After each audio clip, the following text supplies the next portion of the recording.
Volcano. Volcano का मतलब ज्वालामुखी। पढ़ते होंगे ज्वालामुखी 3 प्रकार का होता है वैसे, सक्रिय ज्वालामुखी, सुसुप्त ज्वालामुखी और मृत ज्वालामुखी। Active volcano, dormant volcano and dead volcano. पढ़े हैं ना? यानी ऐसी ज्वालामुखी जहां से लगातार लावा निकल रहा है, लगातार आग निकल रहा है, उसे सक्रिय ज्वालामुखी कहते हैं, एक्टिव वोल्केनो कहते हैं। ऐसी ज्वालामुखी जहां से लावा निकल तो नहीं रहा है पर भविष्य में निकलने की संभावना है, तो उसे क्या बोलते हैं? Dormant volcano. और ऐसी वोल्केनो जहां से लावा निकलने की कोई संभावना नहीं, उसे बोलते हैं डेड वोल्केनो।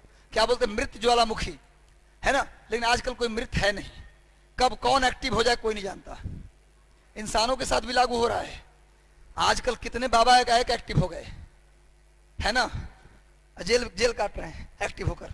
मैं ये कह रहा हूं, कौन कब एक्टिव हो जाए कोई नहीं जानता, कोई नहीं जानता। अब किसी एग्जाम्पल दीजिए, आदमी वाला नहीं दूंगा एग्जाम्पल, दूंगा एग्जाम्पल नेचुरल। एक इंडोनेशिया के पास एक आइलैंड है नहीं, था पहले। इंडोनेशिया के पास एक द्वीप था जहां 50,000 लोग रहते थे। हिंद महासागर में इंडोनेशिया के बगल में एक आइलैंड था जिसका नाम था कराकेटवा आइलैंड। क्या नाम था? कराकेटवा आइलैंड। 50,000 लोग रहते थे। वो आइलैंड बना था किससे? लावा से, ज्वालामुखी के लावा से बना हुआ आइलैंड था। और उसको लोग डेड कर दिए थे कि अब यहां से कोई लावा नहीं निकलेगा। लेकिन 1883 में रात को 12 बजे पूरा आइलैंड बम की तरह उड़ गया। इतना भयानक विस्फोट था इंडोनेशिया में, इतना भयानक विस्फोट था कि उसका लाइट कलकत्ता तक देखा गया और आवाज ऑस्ट्रेलिया तक सुना गया। सोचिए कितना भयानक विस्फोट होगा। इसलिए किसी भी जगह को आप डेड नहीं मान सकते। भारत में जो महाराष्ट्र का कोयना है, कोयना, उसको लोग मानते थे सबसे सुरक्षित जगह है, वहां ना तो कोई ज्वालामुखी फटेगा ना कोई भूकंप आएगा। 1992 में इतना भयानक भूकंप आया वहां पर, वहीं पर आया, लगभग 60,000 लोग मरे। इसलिए दुनिया में कोई भी स्थान सुरक्षित नहीं है।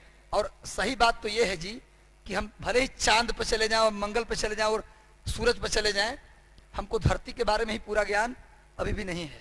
सच तो यह है, आज से 5 साल पहले थाईलैंड का एक विमान, हवाई जहाज समुद्र में गिर गया। पता नहीं गिरा कि गायब हो गया, गायब हो गया। 150 यात्री को लेकर गायब हो गया। समुद्र में गोताखोर गोता लगाता रह गया, एक हड्डी और एक उस जहाज का कल पुर्जा भी नहीं मिला। 3 साल गोताखोर लगाया, गोता गायब हो गया, मिल भी नहीं किया। वो जहाज कहाँ गया? पानी के अंदर कहीं भी सेटेलाइट लगा दिया, कुछ भी लगा दिया, नहीं मिला।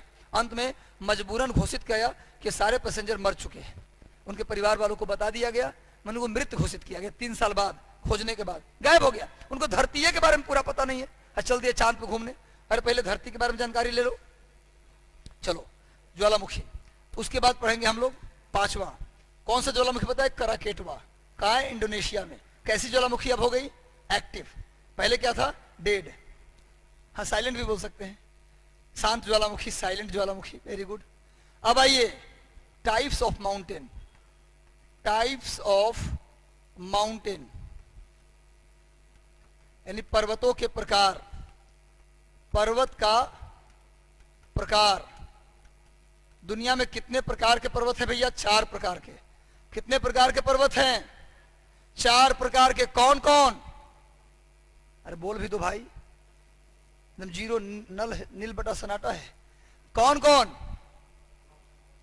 हाँ, वेरी गुड। सबसे पहला फोल्ड माउंटेन, वलित पर्वत।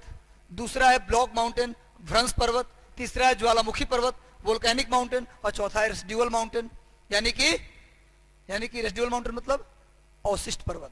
4 प्रकार के पर्वत, वलित पर्वत, भ्रंश पर्वत, ज्वालामुखी पर्वत और चौथा कौन? चौथा अवशिष्ट पर्वत। क्लियर है?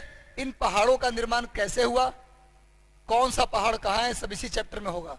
और जो छठा टॉपिक है वो पढ़ेंगे प्लेट टेक्टोनिक। नहीं, थोड़ा नीचे लिखना होगा। छठा टॉपिक जो पढ़ेंगे वो पढ़ेंगे plate tectonic. Plate tectonic, plate विवर्तन हिंदी में कहते हैं।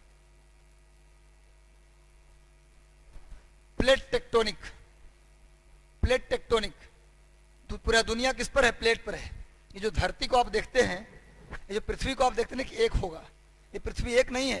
पृथ्वी कई टुकड़ों में बटा हुआ है। अमेरिका एक अलग टुकड़ा पर है, अफ्रीका एक अलग टुकड़ा पर है, यूरोप और एशिया एक अलग टुकड़ा पर है, इंडिया ऑस्ट्रेलिया हिंद महासागर एक अलग टुकड़ा पर है। ये सारे टुकड़े नीचे लावा पर तैर रहे हैं, और तैरते हुए या तो एक टुकड़े टकराते हैं एक दूसरे से, या तो एक टुकड़े एक दूसरे से दूर जाते हैं, या एक दूसरे पर रगड़ करते हैं। जब टकराते हैं तो कुछ अलग आकृति का फॉर्मेशन करते हैं, दूर जाते हैं तो कुछ अलग आकृति का फॉर्मेशन करते हैं, और रगड़ करते हैं तो कुछ अलग आकृति का फॉर्मेशन करते हैं।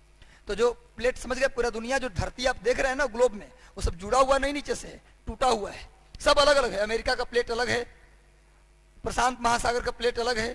तो जो अलग अलग प्लेट है, इन प्लेट की जो गतिविधियां हैं, या तो प्लेट टकराते हैं, या तो दूर जाते हैं, तो रगड़ करते हैं, इसी को बोलते हैं प्लेट टेक्टोनिक। इस चैप्टर में यही पढ़ेंगे हम लोग। हो गया, चलिए नेक्स्ट आइए, ओशनोग्राफी, समुद्र विज्ञान। इसके बाद पढ़ेंगे हम लोग समुद्र विज्ञान, विश्व भूगोल में समुद्र विज्ञान यानी ओशनोग्राफी। ओशनोग्राफी,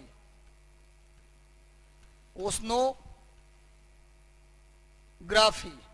समुद्र विज्ञान। क्या पढ़ेंगे हम लोग? समुद्र विज्ञान। समुद्र विज्ञान में क्या क्या पढ़ेंगे बच्चों?